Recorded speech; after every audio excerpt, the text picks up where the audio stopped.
anunciou há alguns dias uma reforma do ensino médio com flexibilização do currículo, com uma série de mudanças. Houve repercussão, houve barulho e a gente hoje discute essa reforma do ensino médio aqui no TV Folha. Eu estou com meu colega Paulo Saldanha e com a Priscila Cruz, que é presidente executiva do Todos pela Educação. E quero ressaltar que a gente convidou o MEC para participar dessa discussão.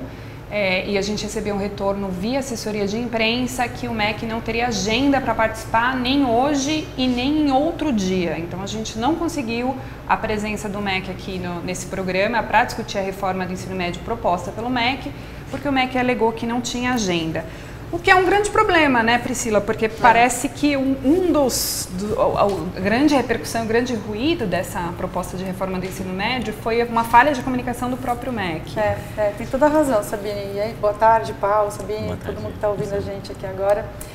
Teve uma falha enorme de comunicação do MEC. Assim, vamos imaginar que é uma proposta que não é trivial, ela mexe muito nas estruturas das redes estaduais de educação, que são as responsáveis pelo ensino médio no Brasil, mexe com contratação de professor, mexe com a vida de milhares de alunos, famílias, professores, diretores, quer dizer, tem uma comunidade educacional enorme envolvida diretamente no ensino médio, que é diretamente afetada por essa MP, por essa reforma do ensino médio, e o Ministério da Educação ele fez uma divulgação muito insuficiente. De fato, eles foram muito ruins nessa divulgação, gerou margem para interpretações, porque sempre que você tem lacunas grandes, as especulações começam a acontecer, é natural. Você fala, se eu não tenho informação, deve ser isso, deve ser aquilo. Tentando entender e interpretando, né? Exatamente, tentando interpretar aquilo ali.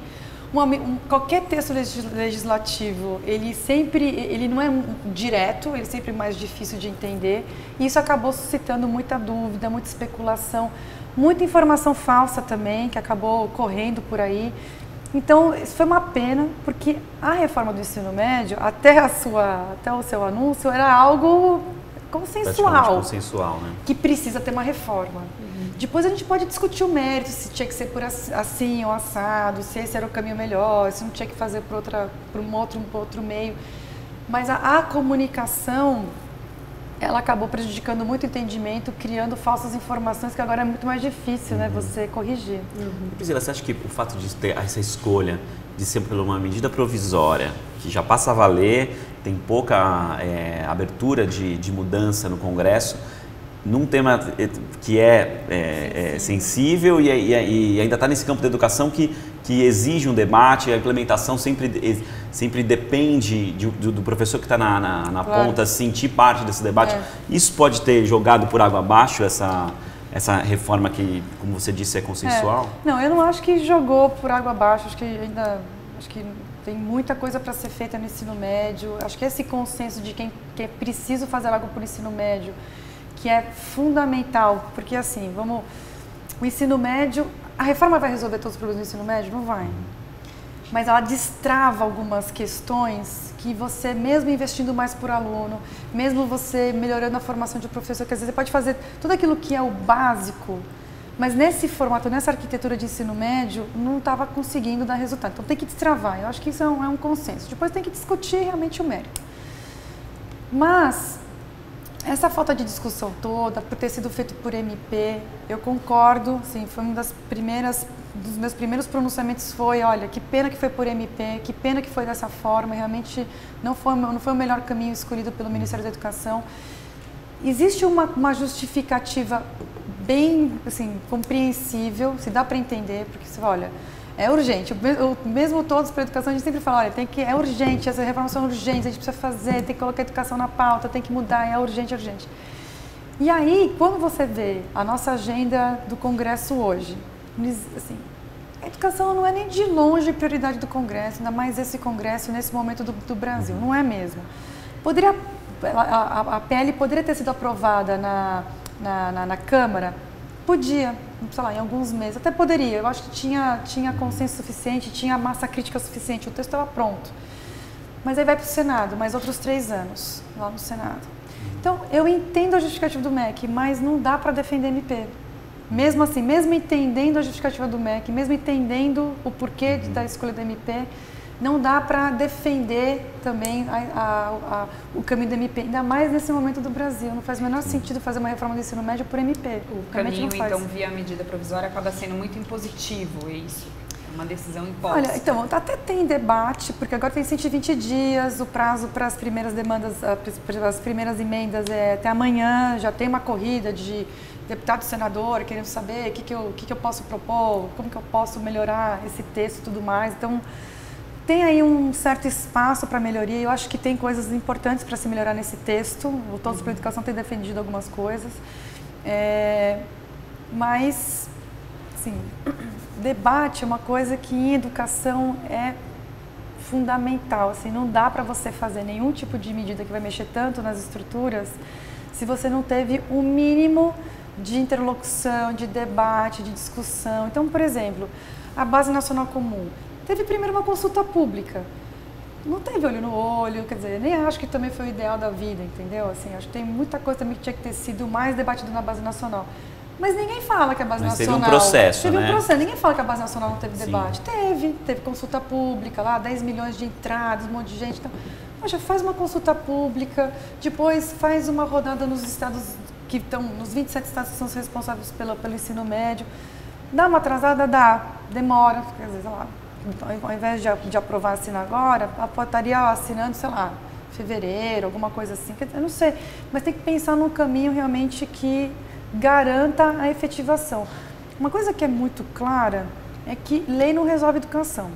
Então, uma lei promulgada, mas que não tem apoio nenhum, vai ficar na gaveta, como a gente tem várias outras leis de educação e não da educação que não foram implementadas porque não tem apoio suficiente. Agora, essa flexibilização, o Todos sempre defendeu e assim, é uma das partes que parece ser consenso, ou pelo menos um consenso possível em torno da necessidade de o aluno escolher. Mas a própria LDB, antes dessa reforma, ela colocava algumas disciplinas como obrigatórias, mas ela não impõe nenhum tipo de modelo. As redes têm muita autonomia e as redes não fazem, enfim, a oferta flexibilizada é muito pequena, né? Então você tem algumas escolas sempre em coisas muito isoladas. Em que sentido? E aí você teve uma discussão gigante em relação ao fim da obrigatoriedade de educação física, artes, que apareceria só na base comum, enfim, criou uma confusão gigante em torno disso. Mas em que sentido esse texto pode ser melhorado ou em que sentido ele pode, mesmo sendo mantido dessa forma, de fato refletir numa mudança da estrutura nas redes estaduais que concentram aí a maioria dos alunos? Essa pergunta é bem boa porque realmente fica assim, mas se já podia, por que precisava de uma MP para dizer que vamos fazer? Tem uma razão para isso. Porque apesar da LDB permitir essa flexibilização, ou contrário... Só fazer uma esclarecimento. A LDB é a Lei de Diretrizes e Bases da Educação, que meio que é a lei principal, a Constituição que essa reforma vem a mudar esse texto. Né? Desculpa ter interrompido. 20 anos esse ano, né? 20 anos. Apesar da LDB, não é que ela permitia, ela não negava. Né? Então, assim, ela deixava aberta essa possibilidade, tanto é que tem escolas que fazem isso no Brasil, tem muita escola particular que faz isso, né? Então, por isso que eu acho que é importante a gente começar também a debater mais a questão da equidade, das oportunidades que a gente também vai dar para os jovens de escola pública. Só falando uma coisa sobre, você falou flexibilização. Eu não gosto desse termo flexibilização, acho que a gente tem que falar em diversificação. Porque flexibilização é uma coisa que é meio negativa, né? Então, assim, você flexibiliza as leis trabalhistas. É sempre para pior para o trabalhador. Para deixar mais fácil. Para deixar mais fácil, para deixar mais solto. Não é flexibilizar que a gente tem que fazer, acho que a gente tem que diversificar a oferta. Isso é uma das coisas que eu acho que também tem que mudar nessa nossa narrativa toda, porque é importante que a gente tenha esses alinhamentos. Olha, a gente não quer flexibilizar, não é qualquer coisa. A gente quer que o jovem tenha a oportunidade de ter itinerários formativos diferentes e com ênfase. Não ter tudo igual. E só para responder a coisa da LDB, não precisava mesmo. Mas qual que é o grande determinante, qual que é a grande política de indução do formato de ensino médio? É o Enem. O Enem cobra tudo igual para todo mundo, então é óbvio, nenhuma escola vai dar ênfase, nenhuma escola vai fazer a diversificação da oferta, porque aí o aluno vai se dar mal no Enem. Então precisava ter uma política, não necessariamente por MP, talvez podia ser uma ação direta lá no próprio INEP, muda o Enem, A diversificação, você não precisaria ter CMP. A diversificação você podia fazer via Enem. Você faz 2 provas, uma prova da Base Nacional Comum e uma prova de ênfase. Dos eixos. O aluno ele pode escolher, eu quero fazer só a Base Nacional, eu quero fazer de alguma ênfase também para completar a minha nota. Isso ia começar a induzir essa mudança.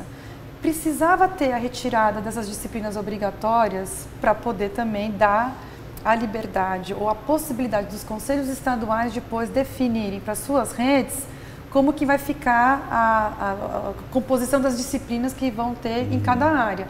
Precisava fazer isso, mas sem explicar uma coisa como essa, sem explicar, sem dizer exatamente do que se trata, realmente criou ali uma situação que parece que está saindo do ensino médio, educação física, educação artística, que realmente seria um absurdo, né? Mas não é verdade. O que eu queria que você explicasse, Priscila, para quem está lá estudando ou para quem tem filho no ensino médio, o que significa diversificar o ensino médio? Que eu acho que até isso não está muito claro. Ou flexibilizar, ou como você disse, melhor usar o termo diversificar. Diversificar. O que significa isso? Significa o seguinte, a gente tem uma coisa, o Todos para a Educação fez em 2013 um estudo grande para entender como que quais são os formatos de ensino médio pelo mundo, né? Então, já que a gente está com um problema enorme de ensino médio, a gente já sabe que para melhorar a qualidade da educação é professor, grosso, grandão, é professor. Mas além de professor, o que mais que a gente tem que mudar para poder ir destravando para que esse professor bom tenha um ambiente, tenha uma arquitetura de sistema boa, melhor, para poder ter sucesso. E uma coisa que ficou muito clara nesse estudo é que o Brasil tem um sistema que, até o ministro usou isso na coletiva do IDEB, né, que é a jabuticaba brasileira. De fato, o nosso ensino médio ele é o único no mundo, ele faz parte de um clubinho muito exclusivo de países que tem esse sistema que todo mundo faz a mesma coisa. O que a gente vê em geral, e é uma experiência que tem dado certo, tem estudos mostrando isso, que é o seguinte. Primeiro, o jovem, você não pode ter o Fund 2, o Fundamental 2, ser replicado no ensino médio. É exatamente igual, né? A gente não tem mudança nenhuma. A mudança do Fund 2 para o ensino médio, apesar de ser uma mudança em termos de idade, de amadurecimento, né, de maturidade, de desenvolvimento, de questão social, etc, etc, etc., totalmente diferente, nosso ensino médio é a mesma coisa que o Fund 2. Ou seja, mesmo número de disciplinas. 13 disciplinas obrigatórias, todo mundo igual, o aluno fica na sala, quem entra é o professor, vários professores, sem vínculo, aquela coisa toda. Já não dá certo no Fund 2. Chega no ensino médio não faz o menor sentido, porque esse jovem ele já está começando a querer a exercitar vocações, projeto de vida, ele já está querendo concentrar em algumas áreas, porque nesse sistema o aluno aprende quase nada de um monte de coisa e aí é o que a gente tem hoje, né? No nosso resultado final é esse, ninguém aprende. Então, a primeira coisa que eu acho que é importante quem está assistindo é entender que esse é um modelo muito único do Brasil, porque os países, até aqui os nossos vizinhos da América Latina, eles entendem que o jovem ele precisa ter a possibilidade, e aí é uma questão de tempo e de oferta, de oportunidades que ele vai ter na escola, a oportunidade de poder concentrar em algumas áreas e falar, opa, não é para mim isso aqui, eu mudo. Não tem problema nenhum concluir o ensino médio com 18, com 19, com 20, então eu faço uma concentração, depois eu faço outra, isso não tem problema nenhum. Mas o aluno com 15 anos tem maturidade para escolher? Bom, com 16 está votando, né? E acho que o que é importante é poder ter trilhas... Obrigado, votos que ele quer, mas... Sim, mas a gente... eu acho que esse é um discurso que a gente tem que tomar um certo cuidado, porque a gente também fala muito, olha, tem que ter protagonismo juvenil, o jovem tem que ser escutado na escola, os jovens que fizeram ocupação aqui em São Paulo, eles querem ser ouvidos, eles querem participar mais, eles querem poder colocar o seu projeto de vida, né? E a gente não pode, então a gente tem que ser coerente. Se a gente acha que esse jovem é um jovem que tem que participar, é o jovem que também vai começar a fazer as primeiras escolhas de vida, importantes da vida dele.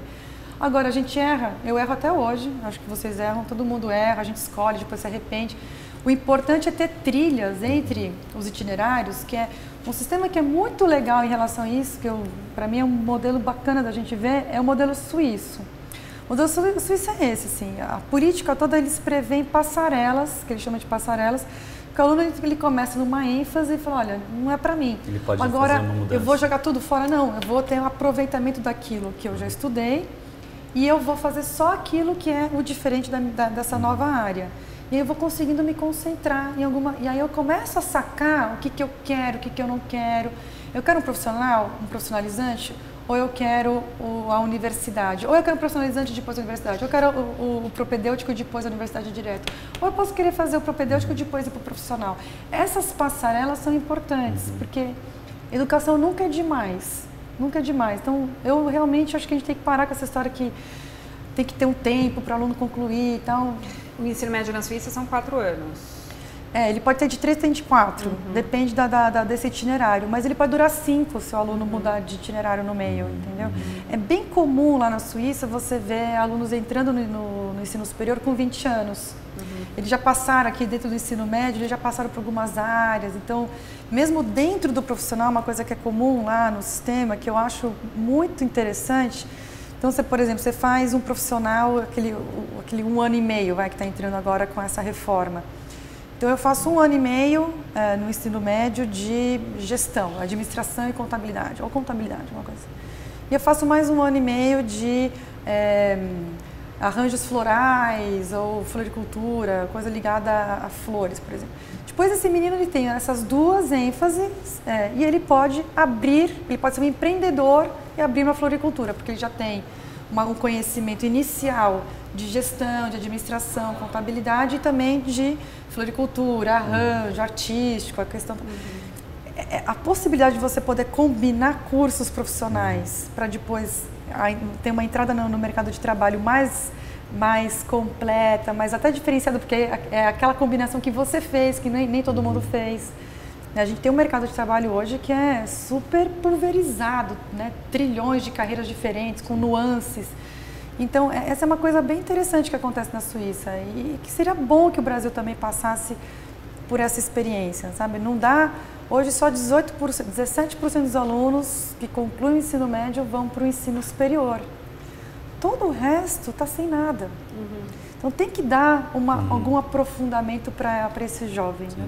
Agora, Priscila, no anúncio do governo teve 2 linhas ali. Uma foi essa diversificação, esse novo modelo, ali, essas mudanças na LDB, e outro a questão do ensino integral, com uma política de fomento para as redes.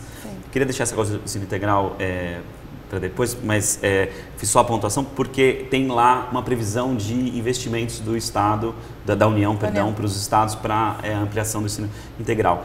Nessa parte de diversificação, as redes estaduais elas vão ter que ter um investimento, para proporcionar essas ofertas diversificadas, né? Seja em linguagens, matemática, ciências da natureza, ciências humanas e também ensino profissional.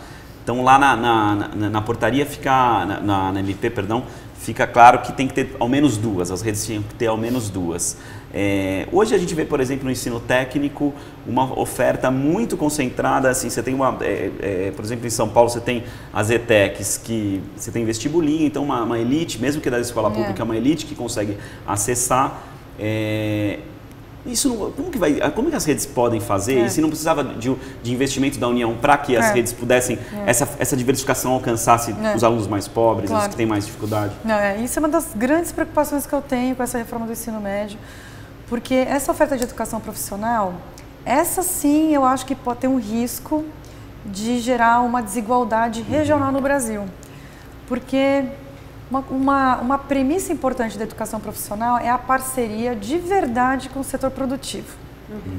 Todo o sistema de educação profissional que funciona no mundo tem uma parceria muito grande. Quando eu falo parceria, é responsabilidade do setor produtivo, da iniciativa privada em fazer a sua parte. Porque aqui a gente tem uma mania que a iniciativa privada fala assim, o governo não faz, e aí eu recebo mão de obra ruim, que absurdo, e reclama, mas também ninguém faz nada. Quer fazer funcionar? A iniciativa privada tem que participar e tem que ter uma participação de tempo, de recurso, de ter o seguinte, olha, aluno que está vindo, e aí aquele sistema dual, né? O aluno vai na empresa, então X dias por semana ele está na escola, X dias por semana ele está na empresa. Nesse sistema dual, que é o sistema consagrado que funciona para a educação profissional, a empresa não é para botar menino para tirar xerox ou para ficar fazendo o trabalhinho de ficar tirando a para, não é isso. É momento de formação. Para isso, a empresa tem que ter investimento, dedicação, tem que ter ali uma intencionalidade para poder formar esse menino. Tem que se preparar para isso. Empresa no Brasil em geral, ele quer o aluno pronto, né? Ele quer o jovem pronto para trabalhar, o que é um absurdo mesmo. A gente tem uma coisa bem estranha aqui com essa relação da iniciativa privada e setor público na questão da educação. Então tem esse ponto, tem que ter isso. O que me preocupa com a educação profissional, que é um risco, mas que é um risco que não é algo que não está nascendo ruim. É um risco de implementação se não for feito bem, se não for bem feito. Que é, por exemplo, você tem um estado como São Paulo, que tem essa iniciativa privada plural, bem organizada, você tem empresas de excelência, empresas que realmente podem aportar uma formação importante para esse jovem. Você tem regiões que não tem. Você tem estados inteiros que falta uma referência de qualidade na iniciativa privada. Ah, mas tem a multinacional XPTO. E aí a gente vai formar para aquela indústria? Não faz o menor sentido. Então tem que ter... Aí sempre tem uma ideia que tem que ser indústria, né? Não. O profissional é mais amplo também, não, né? O setor de serviços é um setor muito importante de você ter uma formação profissional. E é um setor que sustenta hoje em dia, né, a agricultura e o setor de serviço. A indústria contrária, a indústria está em queda no Brasil. Não, tem que ter. Essa é uma preocupação. Isso é uma coisa que a gente ainda não tem uma clareza quando eu falo a gente, assim, ouvindo o MEC, mesmo os especialistas em educação, assim, não existe uma... Mas até sem contar o ensino profissional, que depende de todas essas até nas flexibilizações usando o termo que você prefere, de diversificação. De ciência da natureza. Não corre risco de ter as escolas mais pobres ou redes que tenham maiores dificuldades, só oferecer 2 opções lá por linguagens e matemática, e aí você ter essa opção de o aluno escolher ficar muito reduzida, né? Eu acho, não. Então, mas isso, de novo, é o que faltou para o MEC ter anunciado junto. Assim, você tem que anunciar um negócio desse num pacotão. Então, eles estão produzindo algumas portarias que vão dar um pouco de luz em relação a isso. Segura um pouquinho o MP, já que escolheu o MP, e divulga junto com algumas portarias, entendeu? Para pelo menos esclarecer esses pontos. Esse é um ponto importante de ser esclarecido. Então, para poder ter, e aí depende de política de indução, precisa ter algum tipo de recurso vinculado, alguma coisa. É o seguinte, olha, a União vai repassar, mas tem que ter em todo o sistema estadual, a gente está falando de estado, não está falando de município pequeno, a gente está falando de estados. Então, dá bem para você dizer o seguinte, olha, tem que ter no mínimo X% de escolas ou de vagas ofertadas para cada uma dessas 4 áreas.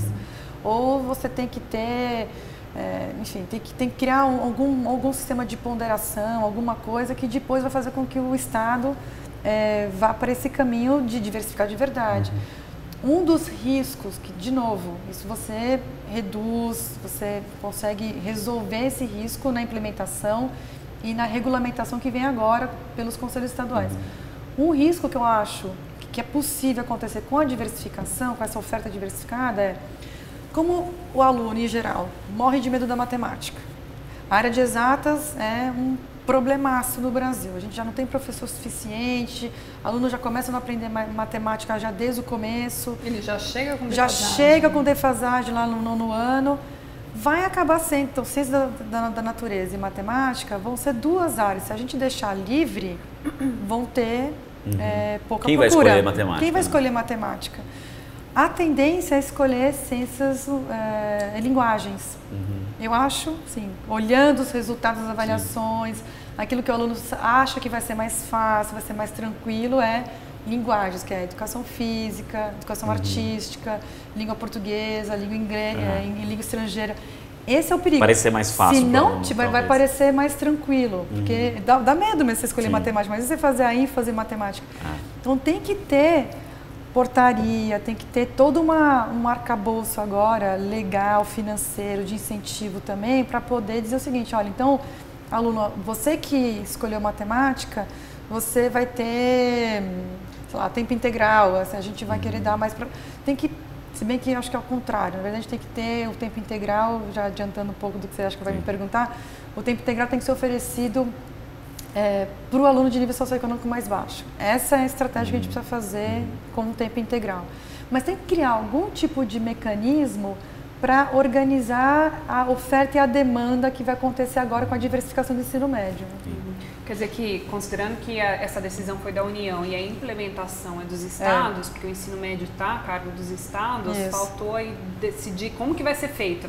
Os próprios secretários estaduais não têm muita clareza em relação a isso, não. Eles também estão um pouco apreensivos, né? Então, por isso que, de novo, faltou por parte do MEC mais clareza. É uma política, é a típica política que você puxa um fio e começa a vir outras coisas. Isso, e se. Para uma arquitetura como essa, você tem que estar com as coisas, assim, com tudo muito pensado, justificado, né? Os estudos justificando algumas das escolhas deveriam ter sido apresentados e não foram. Que é uma coisa que, inclusive, foi uma crítica muito grande aqui à reorganização aqui de São Paulo, né? Cadê o estudo que embasa essa escolha de fechar a escola? Corre atrás e está lá e apresenta uma planilha, né? A mesma coisa aqui também. Então, onde estão os estudos que dão para a sociedade brasileira clareza e segurança que essa é a melhor escolha? Sem isso, sem essas regulações, essas regulamentações complementares, fica muito difícil mesmo você saber qual que é o limite dessa reforma. E aí as especulações correm soltas, o que é uma pena, porque a gente perde tempo debatendo especulação e a gente tinha que estar debatendo implementação, por exemplo, essas estratégias de vamos priorizar o aluno com menor nível socioeconômico no ensino integral, vamos fazer então um mecanismo para poder organizar a escolha dos alunos para não pender muito só para um lado na hora da diversificação, enfim. Acho que realmente agora tem que focar nisso. É que fizeram um anúncio político ali, né, com o presidente, um anúncio da reforma do ensino médio, enfim, tinha toda uma... não sei se na sua impressão teve pressa do governo de querer mostrar resultado logo, depois de um processo de mudança de governo foi altamente questionado. Teve isso, teve o anúncio do IDEB uma semana antes. Então essa pressão muito grande. Que mostrou um resultado muito ruim para o ensino médio.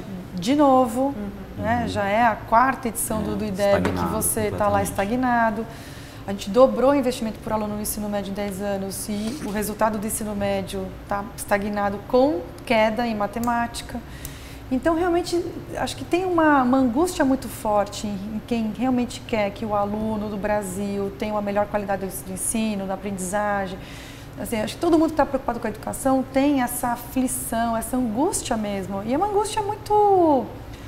É fácil de entender, né? Assim, você quer que o jovem tenha chance, você quer que o jovem mais pobre tenha mais chance. Então, acho que teve um misto de mostrar realmente uma reação rápida, de querer dar uma resposta à altura, assim, do desafio. Então, vamos fazer esse ensino médio, vai ser por MP, porque, afinal de contas, a gente não pode mais esperar. Acho que teve uma boa vontade de querer realmente fazer. Acho que em nenhum momento eles falaram, vamos fazer por MP, porque somos ditadores, ou porque a gente quer de cima para baixo. Não acho mesmo, assim. Mas acabou que esse descuido, muitas vezes você perde anos de trabalho, né? Assim, se não conseguir reverter, o que eu acho difícil, acho que reverte, mas se não conseguir reverter, quantos anos serão necessários para a gente fazer um novo anúncio de reforma, né, no ensino médio, que é tão necessário? Então, eu espero que todo mundo tenha a cabeça fria nesse momento. Acho que nessa hora a gente tem que pensar no aluno que precisa de uma reforma do ensino médio. Por mais que eles tenham cometido erros, por mais que a questão da comunicação realmente prejudicou muito esses primeiros dias da repercussão, acho que a gente tem que manter a cabeça fria. Vamos agora debater o mérito, o conteúdo, vamos pensar agora nas emendas que vão ser apresentadas, vamos tentar melhorar essa política o máximo possível, vamos fazer o debate. O Consed vai promover, os estados vão promover agora um grande debate com os jovens. Sim, vamos ouvir os jovens, porque isso tem tempo. Como vai passar ainda pelos conselhos estaduais, dá tempo, a base nacional nem foi aprovada ainda. Então, vamos fazer agora, nesse momento, esses debates com os jovens. Na MP, você comentou no começo da entrevista de que teria que ter sido, enfim, ajustes são necessários. Quais são os principais que você apontaria? Um ajuste que eu acho que tem que entrar na MP é que o tempo integral, e acho que isso é uma coisa que a gente precisaria realmente começar a levar muito a sério no Brasil, que toda política de suplementação, então assim, tudo aquilo que vai para além do básico, tudo aquilo que é a mais, você tem que começar com o nível socioeconômico mais baixo. Então, você começa daqui, do jovem que está no nível socioeconômico mais baixo. E para isso, se esse é um jovem que precisa trabalhar, a gente precisa, então, dar uma ajuda para esse jovem ficar na escola. Então, acho que tem uma bolsa que é importantíssima, que é uma bolsa para manter esse jovem em tempo diurno, né? Em turno diurno. É um absurdo a gente ter a educação, ensino médio em noturno, é 30%, aqui em São Paulo é 40%, é muito jovem ensino médio noturno. Não precisa, às vezes, nem precisa. Muitos não precisam, então tinha que ser, ensino médio noturno é só para quem realmente precisa, e para esse tem que ter um plano para tirar ele também e botar no diurno. Então tem que começar a trabalhar com isso, assim. Isso é desenho de política pública. Então tá bom, eu quero aumentar 500 mil matrículas de ensino integral no ensino médio, então tá bom, essas 500 mil matrículas vão estar onde? Então elas vão estar nos 27 estados, mas a gente vai começar por onde? Então isso tem que estar explícito na MP. Eles comentam que vão sair uma regulamentação em relação a isso, né, que vai colocar escolas prioritárias, vai ter ali um critério, que seria uma regulamentação além da MP, né? Mas assim, esse 1,5 bilhão para 2 anos, na verdade eles colocam na MP que essa ajuda financeira seria para 4 anos para os estados, né? E o aluno em tempo integral custa muito mais caro, né? Chega a custar entre 40 a 60, tem contas que falam 67% a mais do que um aluno Depois as redes vão ter o interesse de depois manter esse aluno com orçamentos cada vez menores? Esse também é uma outra questão, a gente também colocou isso na nossa nota que a gente publicou no nosso site, que é também, olha, a União é um dever da União suplementar em recursos sempre que estados e municípios precisarem. É uma questão constitucional, tem que suplementar. Aí você suplementa por 2 anos. Tem esses 4, mas na verdade o compromisso desse governo é 2 anos. 2 anos. 2 anos. E depois? Né? E depois que esses 2 anos passarem, esse 1,5 bi já foi gasto, e aí o que acontece? E é uma questão assim, como que você mantém a escola de tempo integral? Porque depois que você está com um aluno em tempo integral, você não vai colocar esse aluno em 4 horas. Tem que manter, até porque é meta do PNE. Então tem que ter sim um compromisso mais de longo prazo. Eu sei que é uma coisa talvez até, enfim, eu não acho que é utópica, mas acho que a gente tem que perseguir esse grande ideal, mas é um ideal que a educação ela devia ser o pilar central do projeto de desenvolvimento do Brasil. Aí você não teria tantas essas questões, essas inseguranças. Olha, é o que a Polônia está fazendo agora, é que outros países fizeram para poder mudar o seu destino. Então você coloca lá, olha, o pilar central pode entrar governo, sair governo, mas o pilar central, isso não muda. Isso aqui não muda. O mais próximo que a gente tem disso é o PNE. Mas o PNE, como tem nenhuma consequência, e vira e mexe, a gente ainda tem muito crítico do PNE, né? Que realmente, assim, é uma grande conquista o PNE. A gente tinha que estar todo mundo unido para realmente fazer o PNE ser cumprido. Ele é perfeito, não é perfeito, ele tem tudo que a gente tem que fazer, não tem tudo, mas ele tem tudo que a gente precisa fazer com certeza. E para além dele tem mais um outro tanto. Mas isso a gente tem que fazer. Então, tem que colocar a educação como um eixo central do projeto de nação. Com isso, você começa a ter todo um desenho institucional, inclusive orçamentário, e aí vai. Enquanto a educação a gente está no ano de eleições, né? A educação é sempre um tópico importante. Ninguém é louco nessa altura do campeonato e fala, educação não é importante. Todo mundo fala que a educação é importante. Mas às vezes eu acho até que isso é ruim para a educação, porque a gente não consegue passar desse ponto, né? Educação é importante, muda de assunto. Não, a educação é importante, é central e é vital, ela é estratégica, ela impacta no crescimento, ela impacta na renda, ela impacta na saúde, ela impacta na violência. Tem, assim, a quantidade de evidências, de dados que suportam isso. Então, a cada 1% de jovem que você coloca na escola, é 2% a menos de homicídio que você tem.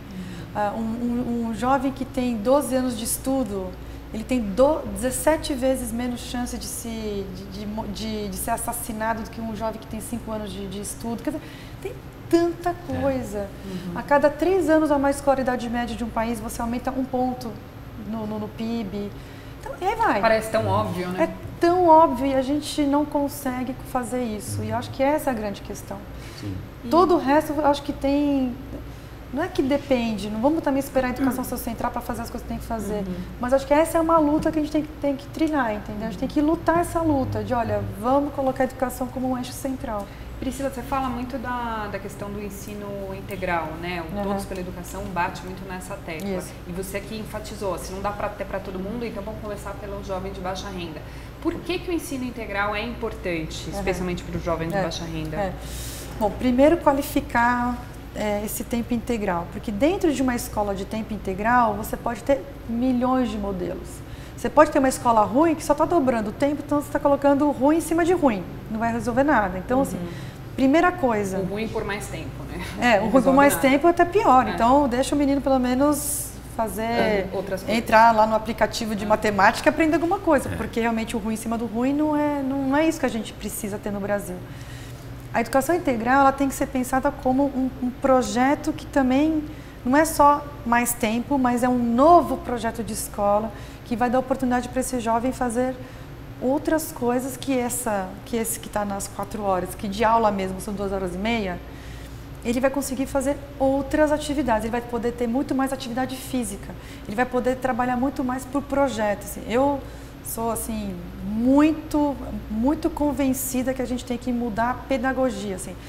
Existe uma evidência muito forte que trabalhar por projetos é uma das metodologias que mais garante aprendizado para o aluno. Você trabalhar por projeto, você precisa de espaço e tempo para trabalhar com projeto. Então, o tempo integral tem que ser pensado nessa perspectiva. Então, ele vai permitir uma outra pedagogia, outras oportunidades, o aluno poder fazer aula de culinária orgânica. Ele vai poder ter algumas optativas interessantes que interessam para aquela comunidade escolar. Então, primeiro isso, acho que a gente tem que qualificar a coisa do tempo integral, senão a gente tem que ter mais tempo de coisa ruim, não é isso que a gente tem que ter. Esse é o primeiro ponto. O segundo ponto é assim, por que então isso é importante? Porque quando você tem uma boa escola de tempo integral, e principalmente quando, mais do que o aluno em tempo integral, o professor é tempo integral, ele está ali fixado naquela escola, relacionado com aquela escola, um vínculo com aquela escola, aí você tem uma escola que para de pé, um projeto de escola que para de pé, que tem inclusive mais tempo, e o resultado para o aluno mais pobre, com nível socioeconômico mais baixo, é maior do que quando você tem um nível socioeconômico maior. Esse aluno de nível socioeconômico mais baixo, ele aproveita mais, ele consegue ter... O efeito escola é maior para ele.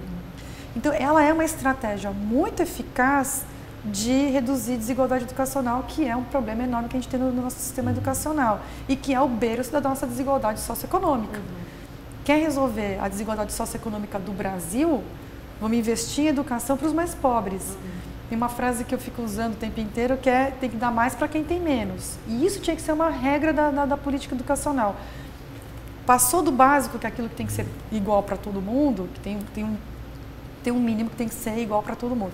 Passou desse mínimo, começa pelo nível socioeconômico mais baixo, porque, em geral, é o que mais aproveita, mas principalmente é o que mais precisa. Então, eu acho que a coisa do tempo integral para ser bem feito, e aí é implementação, é começar com esses jovens. E as escolas, a maioria Bolsa Família, estão identificadas, né? Que é uma coisa que eu não me conformo. Estão identificadas, a gente sabe quais são, qual que é a porcentagem de aluno que tem lá, que tem família que recebe Bolsa Família. E cadê o programa específico para essas escolas, né? Agora, você comentou essa coisa de tempo integral e essa centralidade da educação que você comentou agora há pouco no projeto de país. Parece que tudo isso envolve investimento, envolve inclusive um protagonismo maior da União nesses investimentos, que hoje são muito concentrados nos estados e municípios. Como você acha que tinha que ter nesse anúncio assim, alguma linha e alguma demonstração nesse sentido? E como você vê esse debate que está em torno da PEC 241, que pode limitar os gastos? É possível ter toda isso que a gente está comentando com esse projeto que limita os gastos sociais? Bem difícil, né? Bem difícil. Então, primeiro ponto que você colocou logo no início da tua pergunta, tem que ter mais investimento, né? Então, por aluno, a gente investe muito pouco no Brasil, tem que melhorar, tem que aumentar. E quando eu falo melhorar, é melhorar a qualidade desse gasto. Então, se a gente tem muito desperdício e melhor gestão. Claro. E quando a gente fala gestão geralmente é uma coisa meio genérica, né? Tem que ter melhor gestão. Não, vamos começar a botar isso no concreto. Então, por exemplo, pagamento de aposentado não tem que estar no MDE, não pode ter pagamento de aposentado em dinheiro da educação, não pode ter, tem vários penduricalhos que ficam caindo na educação, que faz com que esse dinheiro, a gente tem um investimento por aluno que já é baixo e ainda tem um monte de coisa puxando para baixo. Eu acho que a gente fala pouco sobre isso. Quais são esses penduricalhos? O que está comendo esse investimento no meio do caminho? Por que esse dinheiro que começa tem uma fonte, né, tem um início, quando chega na sala de aula ele mirrou, né, não fez diferença? O que está acontecendo nesse meio de caminho que está fazendo com que esse dinheiro chegue menor e com menos força, né, com menos potencial de fazer a mudança na sala de aula? Porque eu acho que tinha também outra coisa que tinha que ser meio obsessivo no Brasil. O dinheiro da educação tem que impactar a sala de aula, tem que estar lá, impactado na sala de aula. Formação de professor inicial tem que impactar a sala de aula. Investimento em formação continuada tem que impactar a sala de aula. Tudo a gente tem que ter esse filtro. Vai impactar na sala de aula? Mais ou menos. Então, espera um pouquinho. Isso aqui vai impactar direto e tem uma baita evidência. Então, vamos embora. Vamos colocar. Tem que ter, acho que, essas escolhas mais bem feitas no Brasil. Acho que a gente melhorou, já amadureceu. Muita coisa que antes era... tinha muito mito, muita coisa que as pessoas assim acreditavam como se fosse quase entidades religiosas, já caiu por terra, outros que as pessoas não achavam, hoje tem evidência. Então assim, acho que está melhorando o debate educacional. A PEC prejudica, porque tem um potencial enorme de reduzir o investimento em educação e é isso que você estava falando. Então, se a gente entende que a educação tinha que ser o pilar central do projeto de desenvolvimento da nação, sem investimento é meio estranho, né? Como que é um pilar central, que é um pilar central pititico, né? Não dá. Essa justificativa que esse teto é para tudo, mas que não impede educação e saúde em subir, é um argumento que se não tiver uma certeza jurídica, fica na palavra. E daqui a pouco essa palavra muda. Se não fosse para diminuir, não iam colocar uma PEC, né? Não, mas você até podia dizer o seguinte, olha, para aumentar... se fosse para aumentar, acho que não tinha mudança. Né? Que o teto é para tudo. Então, você pode aumentar a educação desde que você diminua o resto. Dá, em tese. Tá bom, mas onde está escrito, então, que a educação vai aumentar e o resto que vai diminuir? Onde está escrito? Então, eu acho que é isso que a gente tem que agora começar a... Controle social, ficar em cima, não pode aprovar a PEC da forma como está, não pode. Para a educação não pode, né? Educação não pode. Então, acho que essa também é uma outra luta mesmo. E Priscila, a gente começou a conversa falando o ensino médio é um problema, é um consenso que precisa mudar o ensino médio, né? E um dos grandes, tem o problema do baixo desempenho, mas um dos grandes problemas é a evasão, né? O menino desiste, ele está lá na escola, ele sai. Por que hoje, o modelo de ensino médio hoje, ele expulsa o aluno? Qual que é o problema central? Tá. Isso você me fez lembrar uma das coisas que tem que mudar na PEC, porque na MP, desculpa, você está falando de PEC, né? Na MP, na reforma do ensino médio, que se o ensino médio pudesse ser ofertado por semestre, então se pudesse ser organizado por módulos, uma das coisas que foi... E não por ano. E não por ano. É bom ser por semestre, não é ruim. Mas também tem que ter algum mecanismo que evite que o aluno tranque no meio. Por quê? O Todos para a Educação está fazendo agora uma pesquisa grande com a juventude. A gente já encerrou a fase da pesquisa Quali, a gente agora está com a Quant na rua. E uma coisa que apareceu muito nas Qualis de jovens que evadiram, é que o jovem que evade, ele fala assim, não, eu saí, mas eu vou voltar. Depois ele não volta. O ensino médio, tem uma coisa engraçada no ensino médio, curiosa, não é engraçada, é curiosa, que o jovem acha que o ensino médio, até porque não tem mais tanto, a família já não está mais tão em cima, e tem uma coisa no imaginário do jovem que o ensino médio é ok você parar e voltar de novo. Ninguém sonha em parar até no fundinho e depois voltar, né? Ou seja, ele ainda sai meio esperançoso. Ele sai achando que ele vai voltar. Não, muito difícil o jovem falar assim, eu vou sair, eu desisti de terminar o ensino médio. Hoje tem um consenso uma consciência muito forte que sem o diploma de ensino médio, o que você vai fazer na vida, né? O jovem sabe disso, gente, o jovem é mega conectado hoje em dia, ele sabe disso. O jovem que sai, ele sai achando que ele vai voltar e depois não volta, porque aí a vida acontece. A menina fica grávida, o menino engravida, começa a arrumar um emprego, um bico, isso, aquilo, começa... E aí acabou. Então, uma das coisas que tem que mexer também na MP tem que ter algum gatilho, ou nas portarias tem que ter alguma coisa que, olha, é semestral, mas não pode trancar. Pode trancar no meio, assim. A gente tem que segurar o jovem na escola, né? Mas e por que o jovem ele quer sair desse ensino médio? Primeiro, e aí também assim, tem várias pesquisas, assim, acho que o Marcelo Neri fez uma primeira que depois teve vários filhotes, né, para entender justamente essas razões da evasão e do abandono. Tem uma coisa que é o seguinte, você está lá, um jovem que já está com milhões de coisas acontecendo na vida dele, ele já está começando a exercitar o seu projeto de vida e vai naquela escola. Quantas vezes a gente já não escutou, assim, mas por que eu estou aprendendo isso? Que não é só porque, eu não vou aprender química porque eu não vou usar isso na minha vida. Não, você vai aprender coisas que você depois vai descobrir que você vai usar. Você não precisa ver, pode não fazer sentido agora, mas vai fazer sentido um dia. Faz parte de você poder fruir a vida, você aprender. Você tem que aprender química para você entender o rótulo do shampoo. O rótulo do shampoo. Ou por que essa superfície ela é mais quente do que o copo. Quer dizer, se bem que isso é física, né? Mas é isso, assim, você tem que entender. O jovem às vezes não vê muito sentido, mas aí é formação de professor, que o professor dele tem que saber contextualizar e saber fazer com que o jovem se engaje nesse ensino. Mas esse ensino super picado, o jovem já veio de um ensino fundamental em que ele não aprendeu. Ele já está chegando ali no ensino médio com várias defasagens. O conteúdo do ensino médio não é trivial, é complexo. A gente lembra como que era o conteúdo do ensino médio. Não é fácil. O menino já vem com uma defasagem. Ele, às vezes ele já repetiu alguns anos, está numa idade mais avançada. Tem vários fatores que vão começando a fazer com que esse menino quer saber, preciso de um tempo, eu vou sair, depois eu volto, e aí não volta. Então, assim, tem mesmo uma estrutura muito ruim no ensino médio, é muita disciplina, por isso que é importante ter ênfase. É importante nem que depois o aluno faça outra ênfase de 1 ano e meio depois ou 2 anos depois. Faz. Agora, mas sem ênfase ele não vai aprender nada. Sim. Tem tem um dado que é de 1,7 milhão de jovens de 15 a 17 anos que estão fora da escola, que deveriam ali na idade ideal para o ensino médio. No entanto, tem metade desses alunos já saíram da escola no ensino fundamental 2. Então, essa reforma do ensino médio, ela dá alguma luz para resolver um problema que já existe muito forte no Fundamental 2, de 6º ao 9º? Eu até acho assim, o nome reforma do ensino médio é um nome bem ambicioso. Né? Ele não... Junto com o anúncio ainda, ainda mais. Não é uma grande reforma. É uma boa mudança, uma mudança necessária, importante. Então. Mas ela não resolve todos os problemas do ensino médio. Exatamente por isso. Tem uma parte do problema do ensino médio que é as etapas anteriores. Agora, é aquela história, né? Assim, a gente não vai resolver nenhum problema, então senão daqui a pouco a gente não vai ter nada para ensino médio nem para Fundo 2, porque a gente vai ter que fazer tudo para creche.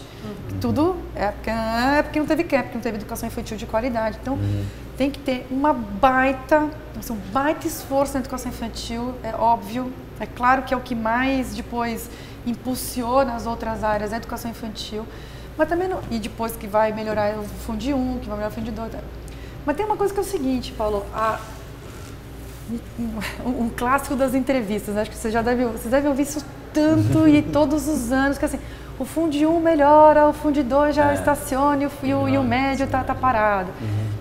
Por quê? Porque também tem uma coisa assim, o desenho do Fundo 1 está funcionando mais.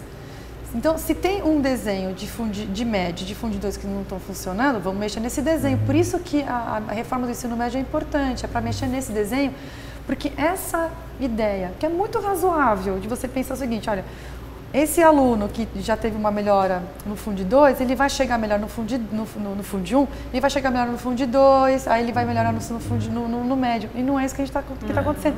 A estrutura está estrangulando. Esse menino, ele está melhor aqui, ele entra num sistema e se perde.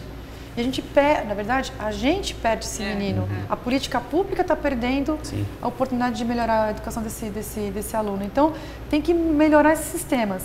Então, o fato desse aluno já vir com defasagem do Fundo 2 não impede que a gente faça uma mudança no médio, ela é necessária. A gente precisa mudar o Fundo 2? Com certeza, também tem que fazer.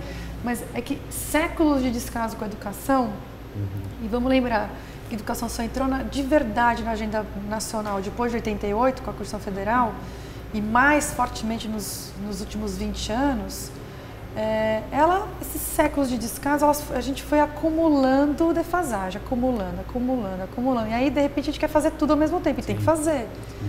Mas tem que começar, colocar né? o pneu do carro andando, Tem né? que Como tem você que já fazer. acostumou a dizer. E para a gente finalizar, Priscila, o que acontece agora? Que eu acho que é a angústia de quem está acompanhando, né? O que acontece agora? Quer dizer, temos o anúncio do MEC, aí o MEC fala, não, teve um problema de comunicação, vamos discutir com a comunidade. Quer dizer, quais são as próximas etapas? Deixa eu fazer um penduricalho na pergunta da Sabine. A gente aprendeu alguma coisa com esse debate? Esse debate que está acontecendo, ele tem algum tipo de reflexo positivo também junto com o que acontece agora? Bom, então vamos começar aqui com a Sabine. Então, poucas pessoas, eu até arriscaria dizer que ninguém tem exata clareza do que vai acontecer. Porque essas regulamentações todas estão em andamento, então estão em elaboração. Então, está tudo, mesmo lá dentro do MEC, eles estão elaborando agora, e agora que estão... Porque na hora que você começa a colocar no papel, aí que vem as questões. Por isso que eu acho que realmente eles erraram em fazer esse anúncio sem ter essas definições todas, até para poder ter uma resposta mais clara. Então, primeira coisa que pouca gente tem, se é que alguém tem realmente clareza desse todo. O que é meio óbvio, assim, que eu posso dizer que tem mudança com certeza? Enem. O Enem precisa mudar. Se o Enem continuar a mesma coisa, não vai fazer muito sentido você ter a diversificação da oferta do ensino médio. Conversando, né? O Enem, não, hoje não, tem que mudar. Mas o Enem diz, né, o INEP diz, a gente tem que esperar a Base Nacional Comum para poder mudar o Enem.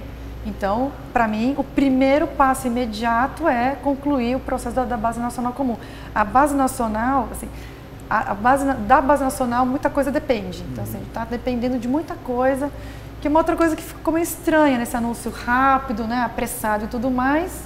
Mas, gente, a gente está anunciando, mas tudo depende da base. E a base está na mão do CNE, e o CNE provavelmente vai concluir esse processo no final do primeiro semestre do ano que vem, começo... Mas ainda está numa revisão do MEC, né? Ainda a base do ensino médio, né? Ainda está no MEC. Está mais atrasada do que a do Fundamental 2. Ainda está no MEC, ainda vai... Mas assim, a última etapa do CNE, quer dizer, a gente deve ter a conclusão da base no ano que vem, com certeza. Então, realmente ficou com isso, assim. Tem essas discussões com os alunos, com os professores, que o CONSED vai ajudar os estados a fazer, a promover. Eu acho que isso é uma coisa assim, importantíssima. Realmente a gente tem uma linha de escuta, de debate, assim, os professores têm uma vontade muito grande de falar. Essas 10 milhões de contribuições para a Base Nacional, para mim, assim, tem a contribuição para a base e tudo mais, mas para mim o que mais ficou forte é, gente, como o professor quer falar. O professor, ele tem muita coisa para dizer, ele está se sentindo sozinho, está se sentindo isolado, e a gente tem que ajudar esse professor. A questão do isolamento do professor é uma questão muito importante. Né? Porque todos os problemas caem eles querem falar, né? Eles querem poder dividir isso com a sociedade. Então, acho que esse é alguns dos passos assim, que dá para a gente visualizar. E aí os debates que vão começar a acontecer nos conselhos estaduais, mas que eu imagino que estão esperando uma sinalização dos secretários estaduais de iniciar esse debate nos conselhos estaduais. Então, vamos ver. Os secretários, a larga maioria apoia, tem um ou outro que realmente apoia a reforma, tem um ou outro que se pronunciou contrário, mas não é nem frontalmente contrário, mas preocupado ou que não concorda com alguns aspectos. Mas os secretários estão, assim, a massa o grosso está apoiando, então eles devem estar colocando isso em prática nas suas redes. Assim, eu já sei de vários que já começaram os diálogos nas suas redes, que já estão em videoconferência, já estão promovendo, até porque as redes estão muito, né, depois de tanto anúncio especulativo errado e tudo mais, as redes estão assim estressadas. Os secretários agora estão nesse trabalho, nessa semana, de acalmar, de esclarecer, de fazer isso que a gente está fazendo aqui com as suas redes. O que você perguntou mesmo? Se a gente sai com alguma coisa positiva desse debate. Não, acho que é muita coisa positiva. Vamos falar assim, então, aprendizados. Quem não se comunica realmente se trumbica, gente. Pelo amor de Deus, em educação, a gente está falando com 2 milhões de professores, 50 milhões de alunos, escolas, 200 mil escolas, famílias. O sistema educacional é o que mais está presente na nossa sociedade brasileira. Todo mundo tem ou um filho, ou um primo, ou você mesma é estudante, ou tem uma mãe que é professora. Então, todo mundo trabalha com educação, que nem a gente, todo mundo está envolvido com educação. Não dá para fazer um anúncio que mexe tanto nas estruturas, ainda mais o ensino médio, que tem Enem, que tem toda já a insegurança, o nervosismo, o estresse dos próprios alunos. Tem a ver com vestibular, né? com vida pós-médio, né? E aí anunciar dessa forma, sem muita informação, sem nenhum material, sem nenhum perguntas e respostas, nenhum material que ajude as pessoas a entender, acho que esse é um grande aprendizado, se bem que isso não precisava desse episódio, né? Acho que todo mundo já sabia disso, mas acho que fortaleceu a necessidade de, gente, política educacional, política em geral, mas política educacional tem que ter escuta, tem que ter um trabalho prévio, tem que comunicar direitinho, até uma questão de respeito mesmo, assim, é muito ruim você todo mundo que quer ajudar a educação não tem informação, né? E aí as especulações acontecem. Acho que esse é um ponto. O que dá, acho que tem muita coisa para ser melhorada, mas o saldo, eu insisto, pode parecer um pouquinho ingênuo, mas eu insisto, o saldo é positivo, colocou na agenda o ensino médio, colocou na agenda da urgência, as pessoas que não se pronunciavam, até o Faustão começou a falar de ensino médio agora, né? Então, assim, pessoas que não falavam de ensino médio, que não estavam... Virou um assunto nacional, né? Virou um assunto, virou uma coisa que agora as pessoas querem brigar pelo ensino médio, nem que seja para brigar contra a MP, mas agora vamos brigar pelo ensino médio brasileiro. Acho que o grande saldo positivo possível, pode ser que não aconteça, mas um possível vamos brigar pelo ensino médio brasileiro, vamos brigar pelos estudantes do ensino médio brasileiro, porque do jeito que está, não dá para ficar. Acho que esse é o grande consenso. Né? Eu até estava comentando uma experiência pessoal que eu tive, o MEC fez um anúncio quinta-feira, aí na sexta-feira eu fui ao mercado e tinham 2 caixas discutindo o que eles achavam da mudança que se entendeu, né? E um falava assim, não vai mais ter aula de artes, eu gosto de artes. Aí a outra falava, não, mas vai ter, que vai ser opcional. Aí eu entrei no meio da discussão, aí várias pessoas fazendo a compra começaram a discutir juntas lá o que achava. Quer dizer, uma cena que eu nunca vi, né? E a gente está aqui justamente também discutindo porque o assunto veio à tona. A gente não fala assim, poxa, a educação vai melhorar quando a educação virar assunto de bar, Exato. Né? Assunto quando que tiver nem... todo mundo falando. E aquela coisa assim, e você tem a paixão de discutir, que nem você discute futebol. A educação é bom que entre, né? Agora, tomara que isso, o saldo seja positivo. Tomara que a gente não saia disso tudo e aí inviabilize um tanto que a gente vai ter que esperar anos para poder promover uma mudança substantiva no ensino médio. Acho que isso seria perder a oportunidade de não pensar no aluno. Por isso que eu falo, agora vamos esfriar a cabeça e vamos pensar nesse aluno. Não adianta a gente criar... fatos e críticas. Críticas são importantes, o debate é importante, mas é uma crítica que vai melhorar, é uma crítica que não vai inviabilizar. O que a gente não pode agora é ter um volume de críticas e um tom de crítica para na discussão, que né? Paralisa tudo. Né? Isso é uma pena porque é o aluno que vai ser o prejudicado. A gente já fez nosso ensino médio. É o aluno que não fez, que não concluiu, que vai ser o grande prejudicado. Legal. Bom, eu e Paulo Saldanha vamos continuar acompanhando de perto toda a discussão. Priscila, obrigada. Eu Priscila, agradeço. Obrigado pela educação, obrigada pelo seu tempo e continue acompanhando aqui na Folha Cobertura de Educação. Eu e Paulo Saldanha estaremos cobrindo, acompanhando toda a discussão do ensino médio e no site aqui no TV Folha. Continue com a gente.